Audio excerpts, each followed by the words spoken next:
Top quality और consistent performance के लिए सिर्फ सिल्वर पंप नाम याद रखना।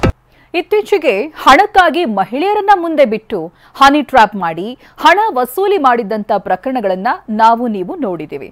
ಆದರೆ ಹುಬ್ಬಳ್ಳಿಯಲ್ಲಿ ಬೇಕರಿ ಮಾಲೀಕನೊಬ್ಬನಿಗೆ ಯುವತಿ ಪರಿಚಯವನ್ನೇ ಮುಂದಿಟ್ಕೊಂಡು ಕಿಡ್ನಾಪ್ ಮಾಡಿ ದುಡ್ಡು ಪೀಕಿದ್ದಾರೆ.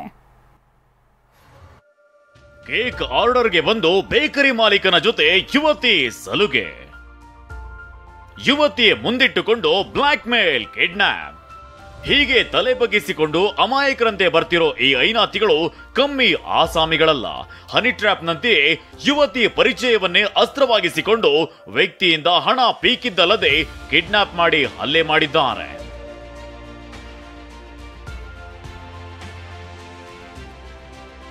ವಿಷಯ ಏನಂದ್ರೆ, ಹುಬ್ಬಳ್ಳಿ ನಗರದ ಯಲ್ಲಾಪುರ ಓಣಿಯಲ್ಲಿರೋ ಪಾಟೀಲ್ ಗಲ್ಲಿಯಲ್ಲಿ ಮಧು ಅನ್ನೋರು ಬೇಕರಿ ನಡೆಸ್ತಿದ್ರು. 3-4 ವರ್ಷಗಳ ಹಿಂದೆ ಬೇಕರಿಗೆ ಕೇಕ್ ಆರ್ಡರ್ ಕೊಡೋಕೆ ಅಂತ ಬಂದಿದ್ದ ಯುವತಿ ಪರಿಚಯವಾಗಿದ್ಲು.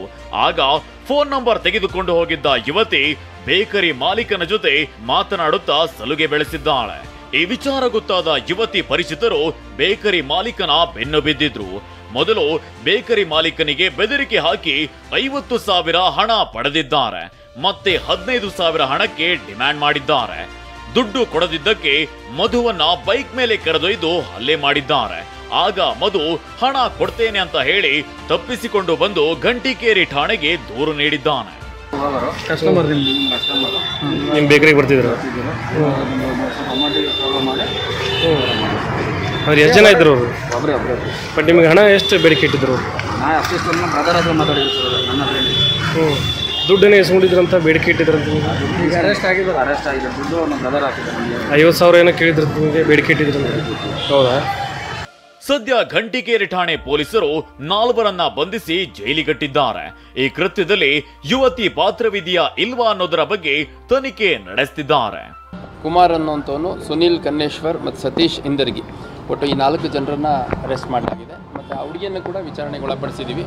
ಈ ಒಂದು ಅಪಹರಣ ಪ್ರಕರಣದಲ್ಲಿ ಆ ಹುಡುಗಿದೇನಾದರೂ ಪಾತ್ರ ಇದೆಯಾ, ಅವಳೇನಾದರೂ ಇವರಿಗೆ ಈ ಥರ ಮಾಡ್ತಾ ಇದ್ದಾರೆ ಅಂತ ಹೇಳಿ ಈ ಒಂದು ಘಟನೆಗೆ ಕಾರಣ ಆಯ್ತಾ ಅನ್ನೋಂಥದ್ದು ಕೂಡ ಪರಿಶೀಲನೆ ಮಾಡ್ತಾ ಇದ್ದೀವಿ. ಯುವತಿ ಸಹಾಯವಿಲ್ಲದೆ ಈ ರೀತಿಯ ಕೃತ್ಯ ನಡೆಸಲು ಸಾಧ್ಯವಿಲ್ಲ ಅನ್ನೋ ಅನುಮಾನಗಳು ಕೂಡ ಇದ್ದು, ಈ ಬಗ್ಗೆ ತನಿಖೆ ನಂತರವಷ್ಟೇ ಗೊತ್ತಾಗಲಿದೆ.